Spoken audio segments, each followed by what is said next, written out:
तो आज हमारे साथ है मिस्टर अमित जैन, जो हमारे देश में एक बहुत ही चर्चित एग्जामिनेशन है एसएससी सीजीएल का, जिसमें स्टाफ सिलेक्शन कमीशन का। और उसमें सीजीएल यानी कि कंबाइंड ग्रेजुएट लेवल एग्जामिनेशन में इन्होंने टॉप किया था 2016 में, और उसके बाद ये वहां पर रुके नहीं। इन्होंने उसके बाद इंडियन फॉरेस्ट सर्विस में इनकी ऑल इंडिया 6 रैंक आई थी। और जब इनके ऑप्शंस के बारे में मुझे पता चला था कि इन्होंने सिविल सर्विसेज में ऑप्शन ले रखे हैं, एसएससी भी टॉप किया हुआ है और फॉरेस्ट सर्विस में इनके अलग ऑप्शनल्स हैं, तो इनको देख करके एक ऑलराउंडर वाली फील बनती है कि इन्होंने मतलब कुछ छोड़ा नहीं है, कहीं पर कुछ छोड़ा नहीं है। तो इसी से स्टार्टिंग करते हैं कि सबसे पहले तो आप ये बताइए कि जब आपकी 6 रैंक आई इंडियन फॉरेस्ट सर्विस में, तो कैसा लगा आपको? हाँ, तो इंडियन फॉरेस्ट सर्विस जैसे कि आप जानते हैं कि ऑल इंडिया सर्विस है, तो इतने बड़े एग्जाम में और वो भी इतनी अच्छी रैंक आना मतलब सबका ड्रीम होता है। और फिर अच्छी रैंक का फायदा भी होता है कि आपको जो कार्डर मिलता है वो आपकी चॉइस का मिलता है। तो जब मेरी 6th रैंक आई तो मुझे मतलब बहुत ही अच्छा लगा था। उस टाइम पे मतलब एक मेरे साथ इंसिडेंट हुआ कि जिस दिन ये रिजल्ट आने वाला था उस दिन मेरा फोन चोरी हो गया। तो वो जो रिजल्ट था वो मैं खुद देख नहीं पाया था। तो मेरे फ्रेंड्स ने मुझे देख के बताया, और आप जानते हैं फ्रेंड्स तो किस तरह के होते हैं, एक बार को आपसे झूठ बोल सकते हैं, मजाक भी कर सकते हैं। तो फिर मैंने एक स्ट्रेंजर से मोबाइल बोरो किया, उसके मोबाइल में इंटरनेट चला के, और फिर मैंने जब यूपीएससी की फाइल खोली, जब अपना नाम देखा उसमें, तो फिर तब जो फीलिंग आती है उसको डिस्क्राइब नहीं कर सकते। मतलब वेरी वेरी अमेजिंग। राइट। तो उसी दिन आपका मोबाइल चोरी भी होना था, और उसके बाद से जो आपको पता चला, तो आपने शायद पहले ऐसे भी बताया था कि आपको पहले शक हुआ कि ये मजाक भी कर सकते हैं दोस्त, राइट? हाँ। ओके। तो एक चीज मैं पूछना चाहूंगा कि आपने जब आपका एसएससी में सिलेक्शन हुआ था, उसके बाद से आपने कुछ दिन जॉब भी किया, तो बहुत सारे लोगों को ये पता नहीं होता है कि एग्जैक्टली किस तरह का जॉब एक्सपेक्ट किया जा सकता है, और आपने मिनिस्ट्री ऑफ एक्सटर्नल अफेयर्स में कुछ काम किया, तो उसके बारे में थोड़ा सा ब्रीफ में कुछ बता सकते हैं आप? ठीक। तो जैसे कि एसएससी में आप जानते हैं कि काफी सारी वर्क प्रोफाइल्स होती हैं, अराउंड मोर देन 20 प्रोफाइल्स होती हैं, जिसमें कई जैसे कि इनकम टैक्स इंस्पेक्टर है, एक्साइज इंस्पेक्टर है। ये जो प्रोफाइल्स हैं ये काफी फील्ड ओरिएंटेड हैं। और जो दूसरी प्रोफाइल्स है, जैसे जो मैंने ऑप्ट करी थी, ministry of external affairs, central secretariat, ये जो प्रोफाइल्स हैं थोड़ी डेस्क ओरिएंटेड हैं। तो मेरा एमईए चूज करने के रीजंस डिफरेंट थे। मुझे आगे तैयारी करनी थी एग्जाम्स की, और दिल्ली में ही रहना था, तो मैंने एमईए चूज किया। जो और एमईए जैसे कि आप जानते हैं कि सेंट्रल मिनिस्ट्री है, तो उनका जो वर्किंग स्टाइल होता है वो काफी डिफरेंट होता है। जो मेन काम होता है, जो एसएससी से जो लोग सेलेक्ट होते हैं, उनकी पोस्ट होती है असिस्टेंट सेक्शन ऑफिसर। तो वो लोग जो होते हैं वो जो ब्यूरोक्रेसी है उसके मिडिल लेवल पे होते हैं। तो मेन काम जो होता है मिनिस्ट्री में वो होता है नोटिंग एंड ड्राफ्टिंग का। नोटिंग का मतलब ये होता है कि जैसे भी कोई नई रिक्वेस्ट आती है मिनिस्ट्री में, किसी भी चीज के लिए कोई भी नया प्रपोजल आता है, उसको एक ऑफिशियल फॉर्मेट में कन्वर्ट करके जो ऑफिशियली हायर अथॉरिटी के पास पहुंच जाए, उस फॉर्मेट में कन्वर्ट करना, उसको नोटिंग कहा जाता है। तो वो एक बहुत ही क्रूशियल स्टेज होती है। आप जानते हैं बिगिनिंग स्टेज है, तो वहां पे काफी केयर से और काफी ध्यान से काम करना होता है। और जैसे कि एसएससी के एग्जाम में हमको मैथ्स और इंग्लिश का टेस्ट होता है मेनली, तो वहां पे जो आपने इंग्लिश सीखी होती है वो वहां पे काफी काम आती है। तो इस तरह से मिनिस्ट्री में काम होता है। ओके। तो ये जब आपने एग्जामिनेशन क्वालिफाई किया था, उसके बाद से कितने दिन का टाइम लगता है कि आप मिनिस्ट्री में जो काम हो रहा है उसको ठीक से कर पा रहे होते हैं? मतलब कोई जो ट्रेनिंग पीरियड है वो कितना रहता है, और कितना आसानी से आप ट्रांजिशन कर पाते हैं? जो ट्रेनिंग की जहां तक बात की जाए, तो सब वर्क प्रोफाइल्स में आई थिंक ऑलमोस्ट 3 मंथ्स की ट्रेनिंग होती है। बट हुआ ये कि जैसे कि हमारे बैच में due to some cases court case हो गया था एग्जाम पे, तो जो रिजल्ट हुआ था वो डिले हो गया था काफी। उस वजह से ज्वाइनिंग भी काफी डिले हो गई, एंड गवर्नमेंट में काफी शॉर्टेज चलती है ऑफिसर्स की। तो इसलिए फिर उन्होंने डायरेक्ट ही हायरिंग कर ली और डायरेक्ट ही हमको on the job training he provide कर दी। तो इतना डिफिकल्ट काम नहीं होता है, अराउंड 1 मंथ में आप सीख जाते हो जो काम होता है। बाकी धीरे धीरे अगर नया कोई डिफरेंट चीज आती है तो आप धीरे धीरे सीखते ही रहते हो। राइट। तो जैसे हम लोगों को जो जानकारी मिली थी उसमें आपने यूपीएससी सिविल सर्विसेज के लिए भी प्रिपरेशन की हुई थी, और इंडियन फॉरेस्ट सर्विस के लिए भी आपने प्रिपरेशन की हुई है, और आपने 28 में आपकी ऑल इंडिया 6 रैंक भी आई है। तो अभी आप ट्रेनिंग कर रहे हैं, राइट, इंडियन फॉरेस्ट सर्विस के लिए। तो जो आपके ऑप्शनल सब्जेक्ट से एक बार उसको रिपीट करिए, क्योंकि वो सुनकर के बहुत इंटरेस्टिंग लगता है कि इतना डाइवर्स फील्ड में कोई कैसे प्रिपरेशन कर सकता है। मेरा सिविल सर्विसेज के लिए ऑप्शनल था पॉलिटिकल साइंस है, वहाँ मेनली मैथ्स और इंग्लिश ही होती है। और इंडियन फॉरेस्ट सर्विस के लिए मेरे ऑप्शनल्स थे जियोलॉजी एंड फॉरेस्ट्री। ओके। तो एक क्वेश्चन ये बहुत सारे लोगों से आता है कि जो लोग इंडियन फॉरेस्ट सर्विस की प्रिपरेशन कर रहे हैं और साथ में सिविल सर्विसेज की भी प्रिपरेशन कर रहे हैं, तो दोनों को साइमल्टेनियसली प्रिपेयर करना कितना डिफिकल्ट होता है? और जब ऑप्शनल इतना दोनों की ऑप्शनल बिल्कुल भी कॉमन ना हो, तो शायद लोड और ज्यादा बढ़ जाता होगा। जो ऑब्वियसली एक कॉमन परसेप्शन बनेगा वो ये बनेगा कि आपके पास बहुत ज्यादा लोड हो जाएगा। तो आपने कैसे उसको मैनेज किया, और साथ में दोनों की प्रिपरेशन करना इन जनरल कितना डिफिकल्ट है? हाँ, तो जैसे कि आप जानते हैं कि जो फॉरेस्ट सर्विस के लिए एग्जाम जो होता है उसका प्री और सिविल सर्विसेज का एग्जाम का प्री सेम होता है। राइट। तो जो प्री की तैयारी है वो तो सिमिलर होती है, उसमें आपको कोई डिफेंस करने की जरूरत नहीं है। राइट। बट होता इस तरह है कि जैसे मेंस जो होता है सिविल सर्विस का, जिस दिन वो खत्म होता है उसके लगभग 2 महीने बाद फॉरेस्ट सर्विस का मेंस होता है। और जनरली देखा गया है कि जो लोग फॉरेस्ट सर्विस के लिए अपियर करते हैं 90% वो लोग सिविल सर्विस के लिए भी अपियर करते हैं। जी। अब इसमें दो कॉम्बिनेशन हो सकते हैं, अगर आपका ऑप्शनल सेम है, क्योंकि अगर फॉरेस्ट सर्विस में आप जानते हैं कि टेक्निकल सर्विस है तो वहाँ पे सिर्फ साइंस ऑप्शनली अवेलेबल होते हैं, जैसे कि मैथ्स, केमिस्ट्री, एग्रीकल्चर। तो कई लोगों का एक ऑप्शनल सेम होता है, उनके लिए थोड़ा सा काम इजी हो जाता है क्योंकि वो लोग सिविल सर्विसेज के लिए प्रिपेयर करते हैं, वो ऑप्शनल अच्छी तरह है। तो उनको फॉरेस्ट के लिए उनका वो ऑलमोस्ट प्रिपेयर होता है, एक दो टॉपिक जो एक्स्ट्रा होते हैं वो एक्स्ट्रा प्रिपेयर किया जा सकते हैं, बाकी सेकंड सब्जेक्ट उनको नया प्रिपेयर करना होता है। जैसे मेरा केस हुआ, उसमें मेरा सिविल सर्विसेज का ऑप्शनल था पॉलिटिकल साइंस, और फॉरेस्ट सर्विस के लिए थे जियोलॉजी एंड फॉरेस्ट्री। तो वो बिल्कुल ही मतलब far end of the spectrum है, बिल्कुल ऑपोजिट सब्जेक्ट्स हैं। तो और आप जैसे जानते हैं कि 2 महीने का टाइम होता है, और सब लोग अगर दोनों एग्जाम की तैयारी कर रहे हैं तो it's very difficult to read 3 optionals at a time. तो मोस्ट लोग यही करते हैं कि पहले सिविल सर्विसेज के लिए अपना ऑप्शनल तैयार करते हैं, और जो बचे हुए 2 महीने होते हैं उनमें वो लोग थोड़ा एक्स्ट्रा मेहनत करके वो 2 ऑप्शन को प्रिपेयर करने की कोशिश करते हैं। कुछ लोग थोड़ा सा एडवांस चलते हैं, प्री के पहले ही थोड़ा सा एक बार रीडिंग करके एक बार आइडिया लगा लेते हैं कि हाँ किस तरह का सिलेबस है, किस तरह के क्वेश्चंस आ सकते हैं, तो उससे थोड़ा सा हेल्प मिल जाती है। बट जनरली जो लोग हैं वो 2 महीने के अंदर ही प्रिपेयर करते हैं। राइट। तो आपके लिए ये कितना डिफिकल्ट था, क्योंकि आपके ऑप्शंस बिल्कुल अलग थे, तो आपने कैसे मैनेज किया? हाँ, तो हुआ ये कि जैसे कि अब आप जानते हैं कि काफी कम टाइम है और आपको 2 ऑप्शंस प्रिपेयर करने हैं, और वो भी इंडियन फॉरेस्ट सर्विस एग्जाम के लिए।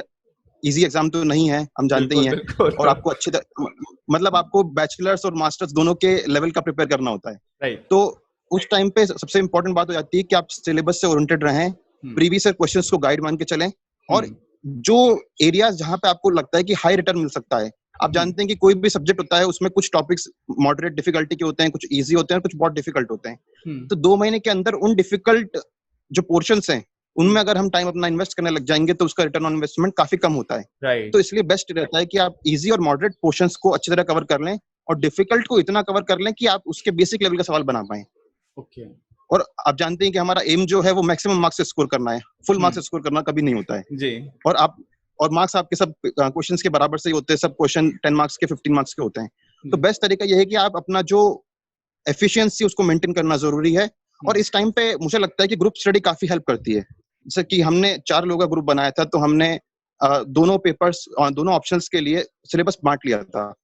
तो उसमें हमने सबसे पहले प्रीवियस ईयर क्वेश्चंस को इकट्ठा किया, उनको सिलेबस के अकॉर्डिंग बांट लिया, और उन्हीं को गाइड मानते हुए हमने सिलेबस की तैयारी करी। टेक्स्ट बुक से जो तैयारी होती है वो हमने उस तरह से नहीं करी, क्योंकि आप जानते हैं कि टेक्स्ट बुक कोई भी यूपीएससी के लिए नहीं बनी होती है। राइट। सारी जो टेक्स्ट बुक होती है वो यूनिवर्सिटी के एग्जाम्स के लिए बनी होती है। तो जो टेक्स्ट बुक रीडिंग है वो जब आपके पास फुल टाइम है, पूरा साल है, तब आप कर सकते हैं। बट 2 महीने के अंदर आप टेक्स्ट बुक रीडिंग थोड़ा डिफिकल्ट हो जाता है। तो आप इसमें रिवर्स इंजीनियरिंग करना बेस्ट रहता है। आप पहले क्वेश्चन समझें किस तरह के आते हैं, कौन से एरिया के क्वेश्चन जो है जो बहुत फ्रीक्वेंट हैं, जिसमें आपको पता है कि क्वेश्चन आएगा ही। कुछ ऐसे एरिया होते हैं जहाँ पे बहुत मतलब 3-4 साल में एक बार क्वेश्चन आता है, तो उसको थोड़ा लो प्रायोरिटी पर रखना जरूरी है। और आप जब सिलेबस डिवाइड कर लेते हैं तो आपका काम भी काफी डिवाइड हो जाता है। तो राइटिंग प्रैक्टिस इंपॉर्टेंट होती है, बट 2 महीने के अंदर हमको सिलेबस भी कवर करना है और फिर राइटिंग प्रैक्टिस भी करें, तो इट्स बिकम वेरी डिफिकल्ट। तो बेस्ट तरीका ये होता है कि आप नोट्स बनाएं, और नोट्स को ही आप अपने हैंड रिटन नोट्स बनाने की कोशिश करें, ताकि जो भी सिलेबस एक बार आपके अगर हाथ उससे गुजर जाता है एक बार, तो आपको थोड़ा बहुत चीजें याद रह जाती है, और फिर आप 2-3 बार वहां पे रिविजन करके और एग्जाम में अच्छा परफॉर्म कर सकते हैं। राइटिंग प्रैक्टिस मैं कहूंगा कि जिन लोगों ने सिविल सर्विसेज के लिए प्रिपरेशन की है उनके लिए राइटिंग प्रैक्टिस उतनी इंपॉर्टेंट नहीं होती, क्योंकि उन्होंने जीएस के लिए अपने ऑप्शनल के लिए तैयारी कर ली होती है। बट जो एस्पिरेंट जो सिर्फ इंडियन फॉरेस्ट सर्विस की तैयारी कर रहे हैं, उनके पास तो जैसे कि पूरा साल होता है, तो उनके लिए तो राइटिंग प्रैक्टिस करना बहुत जरूरी हो जाता है। राइट। राइट। तो मैं बहुत सारे लोगों से मैंने बात की है, लेकिन इतने वेल समराइज्ड मैनर में शायद किसी ने अभी तक स्ट्रेटजी को लेकर के बात नहीं की। आपका कहना है पहली बात कि ग्रुप स्टडी का बहुत ज्यादा इंपॉर्टेंस है, क्योंकि सिलेबस आप डिवाइड कर पाते हो। दूसरा पॉइंट है कि आपको प्रीवियस ईयर क्वेश्चन पेपर्स और सिलेबस पर स्टिक रहकर के ही काम करना है। अदरवाइज क्योंकि कोई भी बुक ऐसी नहीं जो यूपीएससी या सिविल सर्विसेज एग्जामिनेशन के लिए बनी हो या फॉरेस्ट सर्विस एग्जामिनेशन के लिए डायरेक्टली बनी हो। तो इसलिए आपको सिलेबस पर पूरी तरह से स्टिक रहते हुए काम करना है। और तीसरा जो आपने पॉइंट बोला वो बोला कि रिटर्न ऑन इन्वेस्टमेंट देखते हुए ही हमें अपनी प्रिपरेशन करनी चाहिए, क्योंकि अगर आप डिफिकल्ट टॉपिक्स में अपना टाइम लगा देंगे तो फिर जो इजियर टॉपिक्स या मॉडरेट डिफिकल्टी के टॉपिक्स हैं उनको आप ठीक से कवर नहीं कर पाएंगे। तो ये बहुत अच्छी तरह से आपने समराइज किया। मुझे भी ये काफी ज्यादा एक वेल स्ट्रक्चर्ड स्ट्रेटजी समझ में आ रही है, जो शायद हमारे बहुत सारे एस्पिरेंट्स के लिए बहुत हेल्पफुल होगी। तो एक और क्वेश्चन आता है अमित, कि जो इंडियन फॉरेस्ट सर्विस है, बहुत सारे लोग ऐसा बोलते हैं कि सबसे अच्छी सर्विस अगर लाइफ एंजॉय करने के लिए है और नेचर के पास रहने के लिए तो वो इंडियन फॉरेस्ट सर्विस है। आप क्या यूएसपी मानते हैं इस सर्विस की? तो जैसे बहुत कम लोग जानते हैं सर्विस के बारे में, क्योंकि जो काम है वो रेगुलर पब्लिक से इतना ज्यादा डीलिंग नहीं होती है। बट इसके बारे में अगर ठीक से जाने तो ये देखेंगे हम कि इंडियन फॉरेस्ट सर्विस में इंडियन एडमिनिस्ट्रेटिव सर्विस आईएएस और इंडियन पुलिस सर्विस, जो बाकी दो ऑल इंडिया सर्विस है, उसके दोनों के एलिमेंट्स इसमें मिक्स हैं। इसमें आपको जैसे कि ट्राइबल्स के साथ काम करना होता है, जो फॉरेस्ट ड्वेलिंग कम्युनिटीज हैं, तो उनके लिए आपको डेवलपमेंट करने की जो वर्क होता है वो प्रोवाइड किया जाता है। Plus at the same time आपको इसमें लॉ इन्फोर्समेंट भी करना होता है। कुछ वाइल्ड लाइफ क्राइम हो रहे हैं, इलीगल फेलिंग हो रही है, तो उस रिगार्ड में आपको लॉ इन्फोर्समेंट करना होता है। तो आपको यहाँ पे उस तरह की पावर्स भी दी जाती हैं। तो एक तरीके से ब्लेंड है दोनों सर्विसेज का। और आप जैसे कि आप जानते हैं कि इंडियन पुलिस सर्विस, सब लोग समझते हैं कि हाँ पुलिस का काम है, थोड़ा डिफिकल्ट है, राउंड द क्लॉक जॉब होती है। इंडियन एडमिनिस्ट्रेटिव सर्विस का है कि हाँ सब जानते हैं कि हाँ डीएम बनेंगे, कलेक्टर बनेंगे, but equally high work pressure होता है। तो इसमें इंडियन फॉरेस्ट सर्विस में मैं कहूंगा कि दोनों का गुड भी है, दोनों का बैड भी है। तो आपको इक्वल जो है वर्क मिलता है, सिमिलर टाइप का वर्क मिलता है, और वर्कलोड इतना हाई नहीं होता है कि आप अपनी पर्सनल लाइफ एंजॉय ना कर पाए। तो ये एक तरीके से मिक्सचर है, ये काफी अच्छी सर्विस मानी है। राइट। और वैसे भी 3 ऑल इंडिया सर्विसेज में हमारी इंडियन फॉरेस्ट सर्विस भी आती है, आईएएस, आईपीएस और उसके साथ ही इंडियन फॉरेस्ट सर्विस भी। तो उस हिसाब से जो स्टेटस है सर्विस का वो भी कहीं से नीचे नहीं आता है, राइट? तो अब अगला क्वेश्चन आता है कि फिर आपने सिविल सर्विस की प्रिपरेशन भी की हुई है, तो क्या आपको अगर सिविल सर्विसेज में आपका सिलेक्शन होता है या रैंक आती है, तो आप क्या, अगर आपको इंडियन पुलिस सर्विस मिलती है, आईएएस मिलता है, तो आप वहां पर स्विच कर सकते हैं? देखिए अभी तो मेरा सिलेक्शन हुआ नहीं है, मैंने इस बार एग्जाम दिया है, इस बार इंटरव्यू दिया है, लेट्स सी क्या होता है। बट वो सब फैक्टर्स आपको उस टाइम पे जज करने होते हैं जब आपके पास दोनों सर्विसेज हैं, दोनों तीनों सर्विसेज हैं। तो आप अपने जो पर्सनल प्रेफरेंसेस हैं, फैमिली जो एक्सपेक्टेशंस है, सबको ध्यान में रख के ही आप डिसीजन लेते हैं। तो ये सब जो बातें हैं, बात के लिए छोड़ देते हैं, जब आपके पास सब अपॉर्चुनिटी हो तब डिसीजन करना चाहिए। अभी ख्याली पुलाव बनाने का कोई मतलब नहीं है। राइट। तो एक और क्वेश्चन बहुत सारे लोगों से आता है कि जितने भी कई ऑफिसर से बात हुई है जो सर्विस में है, वो बोलते हैं कि उनका ट्रेनिंग पीरियड जो होता है वो सबसे अच्छा पीरियड होता है शायद उनकी लाइफ का। और इंडियन फॉरेस्ट सर्विस में ट्रेनिंग और भी ज्यादा कई लोगों को अच्छी लगती है, जिन लोगों को नेचर पसंद है। तो आप ट्रेनिंग के बारे में हमें कुछ बता सकते हैं कि ट्रेनिंग में एग्जैक्टली क्यों इतनी अच्छी होती है और ट्रेनिंग में क्या रूटीन रहता है? हाँ, तो जैसे कि इंडियन फॉरेस्ट सर्विस है, तो उसका जो ट्रेनिंग पीरियड है वो बाकी सारी जो सिविल सर्विस हैं, ऑल इंडिया सर्विस को और सेंट्रल सर्विसेज को मिला के देखें तो सबसे लंबी ट्रेनिंग होती है। अराउंड 2 इयर्स का पीरियड होता है, जिसमें 4 महीने का फाउंडेशन कोर्स होता है। उसके बाद 17 मंथ्स का जो प्रोफेशनल ट्रेनिंग होती है Indira Gandhi national forest academy Dehradun में, और उसके बाद अपने रिस्पेक्टिव कार्डर्स में जाके लोग ऑन द जॉब ट्रेन करते हैं। तो ट्रेनिंग पीरियड सबसे जो अच्छा पीरियड माना जाता है किसी भी ऑफिसर की लाइफ का, वो इसलिए होता है कि एक ऑफिसर को जो सिलेक्शन होने के बाद, क्योंकि ग्रेजुएशन के बाद उनको लगभग 3 से 4 साल लग ही जाते हैं सबको करने में और सिलेक्शन होने में, जो वो कॉलेज वाली जो फीलिंग होती है उनको दोबारा देखने को मिलती है। अपने बैच में अपने नए 70-80 नए दोस्त बनाते हैं, सब लोगों से आपकी नई जान पहचान होती है, और आप जानते हैं कि लोगों के साथ हमको 30-35 सालों तक काम करना है। और कुछ जो आपके ही स्टेट में जाने वाले हैं, जो 5 to 6 पीपल होते हैं, उनके साथ तो आपको रेगुलरली डील करना है। तो आपकी जो फ्रेंडशिप्स बनती हैं यहाँ पे, वो काफी लॉन्ग लास्टिंग होती हैं। और ये जो पीरियड होता है ट्रेनिंग का, इसमें सिर्फ ऐसा नहीं है कि एकेडमिक्स ही होती हैं, इसमें एक्स्ट्रा करिकुलर एक्टिविटीज होती हैं, कल्चरल प्रोग्राम्स होते हैं। और अगर फॉरेस्ट सर्विस की बात की जाए स्पेशली, तो फॉरेस्ट सर्विसेज का आईएफएस का एक ट्रेनिंग का स्पेशल पार्ट है टूर्स। तो इसमें क्योंकि फॉरेस्ट सर्विस एक ऑल इंडिया सर्विस है और ग्राउंड लेवल वर्क इसमें काफी होता है, तो इसलिए इसमें टूर्स कराना काफी इंपॉर्टेंट होता है। एंड इंडियन फॉरेस्ट सर्विस की ट्रेनिंग में हमको मेजरली 5 टूर करवाए जाते हैं, जिसमें north, east, west and south India tours होते हैं, और एक फॉरेन टूर होता है। तो वो एक काफी अच्छा पीरियड होता है, जिसमें आप दोस्ती बनाते हो, आपको कंट्री देखने को मिलता है, और वो एक काफी मेमोरेबल पीरियड होता है आपकी पूरी लाइफ के लिए। ओके। तो अभी कौन कौन से टूर आप कर चुके हैं आपकी ट्रेनिंग के दौरान? तो इसमें शुरू में एक इंट्रोडक्टरी टूर होता है 7 डेज का, वो हमने कर लिया है। उसमें हम चंद्रपुर गए थे महाराष्ट्र में, जो जी फॉरेस्ट्री के लिए देखा जाए तो सबसे अच्छा एरिया है पूरे कंट्री में, जहाँ पे अभी भी हाई फॉरेस्ट एरिया है। एंड वहाँ पे जो फॉरेस्ट एक्टिविटीज की जाती हैं वो काफी टेक्स्ट बुक स्टाइल की जाती हैं, तो आपको वहाँ पे थियरी प्लस प्रैक्टिकल का एक अच्छा कॉम्बिनेशन देखने को मिलता है। okay. उसके बाद हमारा एक वेस्ट इंडिया टूर वो भी कंप्लीट हो चुका है, जिसमें हमने लगभग 17 to 18 सिटीज विजिट करी थी in Gujarat, Rajasthan and Uttar Pradesh. Okay तो आपने अभी से नॉर्थ ईस्ट का भी नाम लिया, और मैंने कुछ फ्रेंड्स से सुना हो कि नॉर्थ ईस्ट बहुत ही सुंदर है देखने के लिए। आपका जो भी अभी तक टूर्स में है उसमें आप किसी को रिकमेंड करना चाहेंगे तो क्या रिकमेंड करेंगे? मतलब अगर आपको बिल्कुल ही नेचर की चीजें देखनी है, बिल्कुल नेचुरल एनवायरनमेंट देखना है, वाइल्ड लाइफ देखनी है, तो north east tour is very good. आप जानते हैं जैसे कि असम है, जिसमें काजीरंगा और मानस नेशनल पार्क्स हैं, वहां पे आपको टाइगर्स, राइनोज, एलिफेंट सब देखने को मिलता है। और प्लस जो माउंटेनस लैंडस्केप है, जहाँ पे आपको वाटरफॉल्स एंड फॉरेस्ट सब चीजें हैं। और अगर आप थोड़ा और आगे जाएं अरुणाचल में, तो आपको वहाँ पे स्नो भी देखने को मिलती है। तो नॉर्थ ईस्ट एक मतलब हर तरह का आपको एक एनवायरनमेंट और लैंडस्केप प्रोवाइड करता है देखने के लिए। तो बेस्ट टूर मैं कहूंगा। अब हालांकि हम लोग अभी तक जाके नहीं आए हैं, बट आई एम होपिंग कि सबसे बढ़िया टूर होगा ये वाला। ओके मतलब इसके बारे में आपने जितनी पढ़ा हुआ है तो उस हिसाब से भी ये परसेप्शन बन रहा है कि नॉर्थ ईस्ट जो है वो बहुत ही अच्छा होगा। ओके बिल्कुल। तो अमित, एक चीज और है कि बहुत सारे लोग हमारे देश में हैं जो इन सारी सर्विसेज के लिए प्रिपेयर करते हैं। एसएससी के लिए भी बहुत लोग करते हैं, फिर सिविल सर्विसेज के लिए भी एक अलग तरह का क्रेज देखा जाता है, और बहुत सारे लोग इसमें बहुत एफर्ट भी लगाते हैं, लेकिन उसके बाद भी बहुत सारे लोगों का सिलेक्शन नहीं होता। तो उन लोगों को आप क्या सजेशन देना चाहेंगे? क्योंकि बहुत सारे लोग उसमें डीमोटिवेटेड लाइफ में फील करना स्टार्ट कर देते हैं और उनका कई बार कॉन्फिडेंस भी चला जाता है। तो ऐसे लोगों के लिए आपका क्या सजेशन है? तो जैसे कि आप जानते हैं कि जो सर्विसेज हैं, मतलब काफी कवर्टेड एग्जाम्स हैं, गवर्नमेंट एग्जाम का हमारे कंट्री में स्पेशली ज्यादा ही क्रेज होता है। इंडियन सर्विसेज, यूपीएससी की सर्विसेज के लिए, एसएससी के लिए, तो काफी लोग ट्राई करते हैं, बट आपने सही कहा कि काफी लोग सेलेक्ट नहीं होते हैं। अब जानते हैं कि आप 1000 सीट्स हैं यूपीएससी में, एसएससी में भी हार्डली 9 to 10,000 सीट्स होती हैं, जबकि 15 से 20 लाख लोग अपीयर करते हैं। तो इट्स नेचुरल कि कई लोगों का सिलेक्शन नहीं होगा, बट इसमें मैं ये कहूंगा कि डिजेक्टेड फील करने वाली बात नहीं है।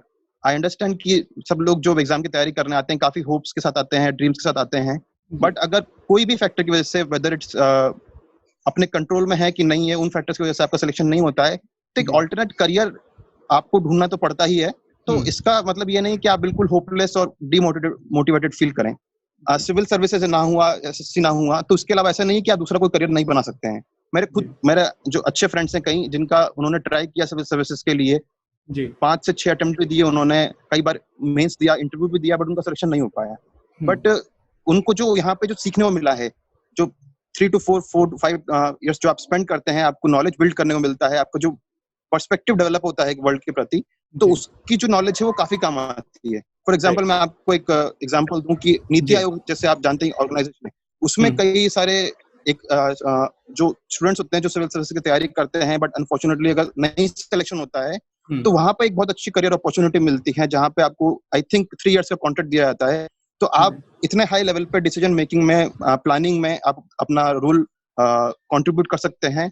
और प्राइवेट सेक्टर तो आप जानते हैं कि वहां पर भी आपको काफी अपॉर्चुनिटीज हैं, जहां पे आप ऑल्टरनेट करियर बना सकते हैं। तो इसका मतलब ये नहीं है, अगर आपको मैं एग्जांपल दूं कि हमारे जो पहले चीफ इकोनॉमिक एडवाइजर रहे अरविंद सुब्रमण्यम, उनके भी मैंने स्टोरी पढ़ी है, तो उन्होंने भी एक टाइम पे सिविल सर्विसेज का एग्जाम दिया था और वो भी सेलेक्ट नहीं हो पाए थे। बट आप जानते हैं कि उन्होंने जो काम किया है उसके बाद सीईए का, वो मतलब पिछले 10 इयर्स में one of the best jobs उन्होंने की हैं। उनके टाइम पे जो इकोनॉमिक सर्वे निकले थे वो काफी अच्छे बने थे, और उनके अंडर बड़े बड़े आईएएस ऑफिसर्स ने, आईपीएस ऑफिसर्स ने काम किया है। तो उसका मतलब ये नहीं है कि आप अगर एक एग्जाम के लिए सेलेक्ट नहीं हो पाए तो आप लाइफ में कुछ नहीं कर पाएंगे। बहुत सारी करियर अपॉर्चुनिटीज होती हैं, बस आपको ये ध्यान रखना होता है कि जैसे कि हम दूसरे सेक्टर से थोड़ा सा साइड में हो जाते हैं, अपनी इंजीनियरिंग से, प्राइवेट सेक्टर की जो रिक्वायरमेंट्स हैं, तो थोड़ा टाइम देके, 6 महीने साल भर आपको देके एक एनालिसिस करना बहुत जरूरी है कि आपको किस तरह करियर चूज करना है, और उसके रेलेवेंट आपको स्किल डेवलपमेंट के लिए एफर्ट डालने की जरूरत पड़ती है। उसके बाद आई होप कि काफी लोगों का काफी लोगों का एक ऑल्टरनेट करियर बन जाता है, और वो भी काफी अच्छा बन जाता है। राइट।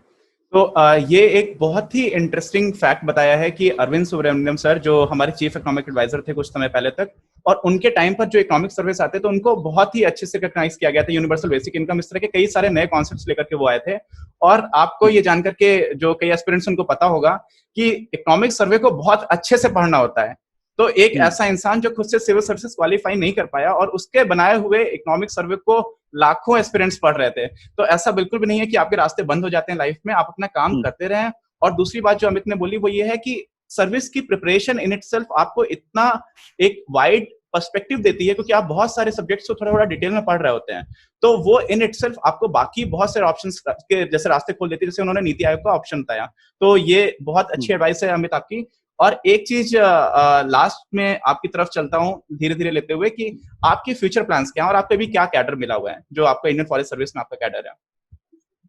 हाँ, इंडियन फॉरेस्ट सर्विस में मुझे मध्य प्रदेश कैडर मिला है, जो कि one of the best cadre माना जाता है, जहाँ पे आपको वर्क जो डाइवर्सिटी वो भी काफी अवेलेबल है। वहाँ पे फॉरेस्ट एरिया आप जानते हैं कि कंट्री में हाईएस्ट फॉरेस्ट एरिया है, तो वहाँ पे जो ट्रेडिशनल फॉरेस्ट्री का काम है वो भी काफी होता है। और वाइल्ड लाइफ से रिलेटेड आप जानते हैं कि काफी सारे वहाँ पे नेशनल पार्क, तो बहुत वाइड स्कोप है इंडियन फॉरेस्ट सर्विस का वहाँ पर। और अभी जैसे मैंने आपको बताया कि मैंने पहले इंटरव्यू भी दिया है सिविल सर्विसेज का, तो आई एम होपिंग एक अच्छा रिजल्ट आए, तो उसके आगे फिर डिसाइड करेंगे कि आगे किस क्षेत्र में करियर बनाना है। जी, ओके। तो एक और चीज है अमित, मैंने कई लोगों से अभी तक बात की है, बहुत सारे लोग ऐसे हैं जिनका कई बार काफी जल्दी अटेम्प्ट में सिलेक्शन हो जाता है, लेकिन मुझे ऐसा लगता है कि इंडियन जो स्पेस में गवर्नमेंट एग्जामिनेशंस हैं उसमें आप जितने एक्सपीरियंस लोग शायद ही बहुत बहुत ही कम होंगे, क्योंकि आपको एसएससी का भी एक्सपीरियंस है, उसमें भी आपने टॉप किया, फिर फॉरेस्ट सर्विस का भी है, फिर आप सिविल सर्विस का भी इंटरव्यू देकर के बैठे हुए हैं, तो सारी जगह पर आपका लगभग सिलेक्शन हुआ भी और आपने लगभग टॉप किया है। तो ऐसे में आपको पूरे एग्जामिनेशन पैटर्न का एक बहुत बड़ा बहुत वाइड एक्सपीरियंस हो चुका है। तो ऐसे में जो कोई नया एस्पिरेंट है जो कॉलेज से जस्ट निकल रहा है, उसको आप क्या एडवाइस देना चाहेंगे कि उसको क्या करना चाहिए, कैसे प्रायोरिटी सेट करना चाहिए, उसके लिए आपका क्या मैसेज होगा? तो इस नए एस्पिरेंट के लिए मेरा एक ही जो एडवाइस है वो ये है कि आपको अपना गोल डिसाइड करना बहुत जरूरी है। आप जानते हैं कि गवर्नमेंट सर्विसेज में भी काफी सारी अपॉर्चुनिटीज हैं, जैसे कि सिविल सर्विसेज हुआ, एसएससी हुआ, बैंक, पीओ, इंश्योरेंस, इस तरह काफी सारी जॉब्स हैं। तो आपको जो जॉब आपको चाहिए, आपको लगता है कि आप इसके लिए कैपेबल हैं, आप क्लियर कर सकते हैं, वो एक आपको माइंडसेट बनाना बहुत जरूरी है। मैंने काफी देखा है कि शुरू में नए एस्पिरेंट गलती ये करते हैं कि वो सारे एग्जाम की तैयारी एक साथ करना चालू कर देते हैं, वो जो बिल्कुल ही मतलब मैं मानता हूँ कि नहीं करना चाहिए, वो बहुत ही गलत एक स्ट्रेटजी है। आप जो अपना माइंड में लेके आए हैं कि आपको अगर आईएएस का एग्जाम देना है, फॉरेस्ट का देना है, एसएससी का देना है, तो उसके लिए आप डेडिकेटेडली 1 to 2 ईयर प्रिपेयर करें, होपफुली आपका सिलेक्शन हो जाता है। और अगर नहीं होता है तो फिर आप दूसरे ऑल्टरनेट एग्जाम की तरफ देखें। आप शुरू में ही सारी नाव में पैर रखने की कोशिश ना करें, वरना आपका कहीं पे भी एक फ्रूटफुल रिजल्ट नहीं निकल पाता है। जी, तो ये भी बहुत इंपॉर्टेंट एडवाइस है कि एक साथ 2 या और भी ज्यादा नाव पे पैर रख करके चलेंगे तो कहीं पर भी पहुंचना बहुत मुश्किल हो जाएगा, जो बहुत सारे एस्पिरेंट्स बहुत गलतियां इस तरह की कर देते हैं। और एक और परसेप्शन बनता है अमित जी कि जो आपके जैसे लोग हैं उनको देखकर के ऐसा लगता है कि नहीं, ये तो लाइफ में हर जगह पर हमेशा ही सक्सेसफुल हुए हैं। तो क्या ऐसा हुआ है कि आपको भी लाइफ में कभी फेलियर्स का सामना करना पड़ा हो और उसके बीच में आपने कैसे खुद को मोटिवेटेड रखा? तो क्योंकि उससे बहुत सारे एस्पिरेंट्स की समझ में आता है कि नहीं, ऐसा नहीं कि चैलेंजेस सिर्फ उनकी लाइफ में आ रहे हैं। तो आपके साथ कभी ऐसा हुआ क्या? बिल्कुल। जब सिविल सर्विसेज की बात की जाए तो जैसे कि मैंने जो तैयारी थी 2015 में करना चालू किया था, तो 2016 में मैंने अपना प्रीलिम्स लिखा था, तो उसमें मेरा प्रीलिम्स क्लियर हो गया था, बट मेंस क्लियर नहीं हो पाया था। अब आप जानते हैं कि एक बार प्रीलिम्स क्लियर हो जाता है तो एक आपका कॉन्फिडेंस लेवल बढ़ जाता है, बट अनफॉर्चुनेटली बस 0.6 मार्क्स की वजह से मेरा 2017 का प्रीलिम्स नहीं हुआ था। एक्सपेक्टेशन मेरी काफी हाई थी उस टाइम पे, मैंने मेंस की तैयारी भी अच्छी कर ली थी, बट सिर्फ 0.6 मार्क्स की वजह से मेरा सिलेक्शन नहीं हो पाया। तो और उस टाइम पे मेरा एसएससी का रिजल्ट भी नहीं आया था, उसके लगभग 7 to 8 डेज बाद आया था। तो एक ऐसा मोमेंट क्रिएट हुआ जब मेरे पास कुछ भी नहीं है, एग्जाम देने के लिए आगे एग्जाम भी नहीं है, कोई एग्जिस्टिंग जॉब भी नहीं है, तो वो एक जो टाइम है वो बहुत डिफिकल्ट टाइम हो जाता है। राइट। तो उससे आपको सबसे इम्पोर्टेंट बात ये है कि इस टाइम पे आप थोड़ा सा आपको सेटबैक फील होता है। आई अंडरस्टैंड, सबको आपने एफर्ट डाला है साल भर 2 साल का और आपका सिलेक्शन नहीं होता है, वो भी बिगिनिंग स्टेज में, तो काफी बुरा लगता है। बट उस स्टेज को हमको बहुत जल्दी से ही रिकवर करने की जरूरत होती है। आप 10 डेज 15 डेज में आपको सोचना शुरू करना होता है कि आपने कहाँ गलतियां करी हैं। और अगर फॉरेस्ट सर्विस की बात करूं और सिविल सर्विसेज की बात करूं, तो इसमें इंपॉर्टेंट ये है कि क्योंकि आपको सिर्फ प्रीलिम्स नहीं निकालना है, आपको प्रीलिम्स, मेंस और इंटरव्यू तीनों स्टेजेस निकालनी है, और वो भी अच्छी रैंक से। जैसे आप जानते हैं कि जो लोग आईएएस नहीं बन पाते हैं वो बार बार एग्जाम लिखते ही रहते हैं। तो आपका एम होना चाहिए कि जो आपको डिजायर्ड आपकी जो प्रोफाइल है, जो जॉब आपने सोचा है एसएससी में या यूपीएससी में, वो आपको पहले अटेम्प्ट में करने का मौका मिले। तो इसके लिए बेस्ट तरीका ये होता है कि अगर आपके ऐसी आपके साथ सिचुएशन हो जाती है कि आपका कभी प्रीलिम्स नहीं होता है, तो उस टाइम पे आपको अपने जो फ्यूचर स्टेजेस हैं, मेंस और इंटरव्यू, उनकी तैयारी आपको यहाँ पे करने की बहुत जरूरत है।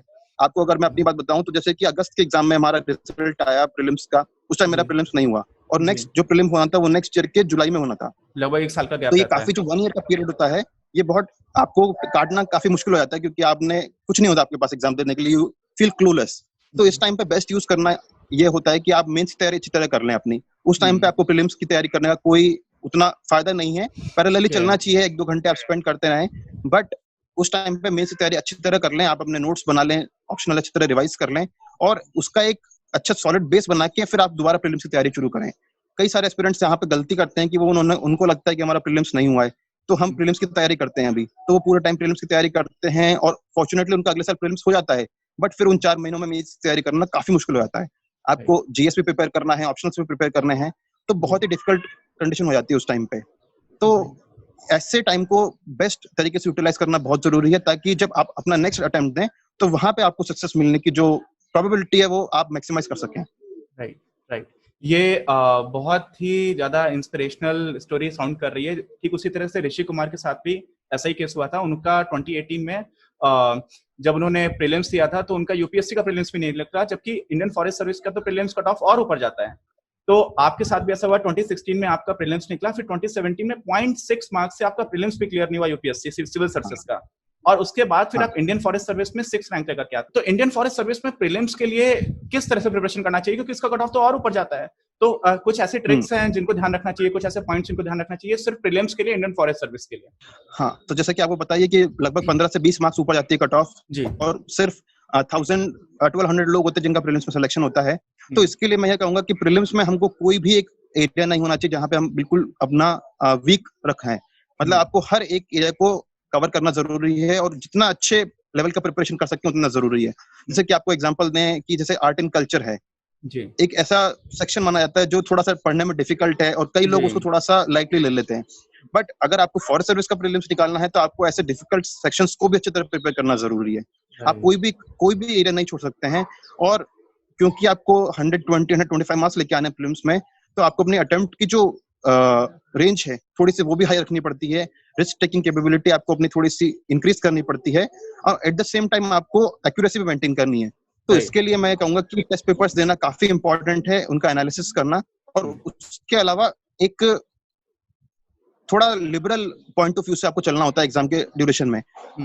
आप सब जानते हैं कि जैसे कि हम सब जानते हैं कि एग्जाम के टाइम पे हमको थोड़ी टेंशन हो जाती है, तो जो हम रिस्क एक मॉक टेस्ट पेपर में लेते हैं उतने हम रिस्क एक यूपीएससी का जो एक्चुअल एग्जाम होता है उसमें नहीं ले पाते हैं। बट हमको इसी की प्रैक्टिस करनी है कि हम वहां पे अगर जो पेपर जिस भी लेवल का है, इजी लेवल है, मॉडरेट है, डिफिकल्ट है, तो उसके अकॉर्डिंग हमको एनालाइज करके और वहां पे इस चीज का ध्यान रखना कि हमारे अटेम्प्ट कम ना रह जाए, क्योंकि फॉरेस्ट सर्विस के लिए आपको हाई कट ऑफ चाहिए। तो वहां पे ये जो जजमेंट करने की कैपेबिलिटी है, ये आपको काफी सारे मॉक पेपर देने के बाद ही डेवलप हो पाती है।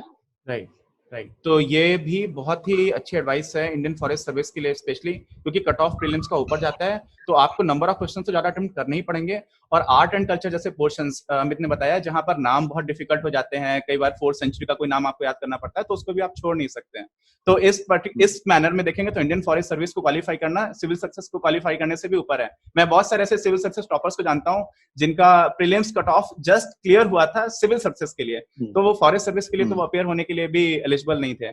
तो एनीवेज आपसे बात करके बहुत अच्छा लगा अमित। बहुत सारे स्टूडेंट्स को डेफिनेटली बहुत मदद मिलेगी, और आगे मेरे पास कोई और भी क्वेश्चंस आएंगे आपकी सर्विस से रिलेटेड, बाकी इन जनरल एडवाइस से रिलेटेड, क्योंकि आपको मैं kind of Indian government examinations का पितामह बोल सकता हूँ, क्योंकि आपने कुछ छोड़ा नहीं है और ऑप्शंस को भी इतना डाइवर्स लेकर के चले हैं।